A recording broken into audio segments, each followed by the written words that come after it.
Здравейте, аз се казвам Николай от Social Media Marketing Pro.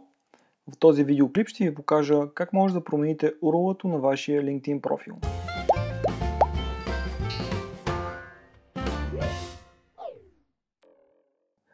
Първото нещо, което трябва да направите е да влезете в вашия LinkedIn, след това да отидете на профил. Както виждате, аз вече съм променил URL-то на профила си, трябва да кликнете точно на него на иконата. В тази част се намира мястото, където може да промените вашето URL. Аз съм избрал да е моята фамилия. Колкото по-кратко, толкова по-добре. Направете го. Това е много полезно за вашия профил. Много полезно ще ви намират както в LinkedIn, така и в Google.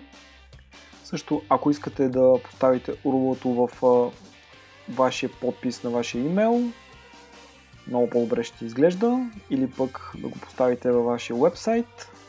Колкото по-кратко, толкова по-добре. Ако това видеоклипче ви е полезно, харесайте го, споделете го, също забравяйте да се абонирате за този YouTube канал. Всеки вторник, сряда и четвъртък ще има по едно ново видеоклипче.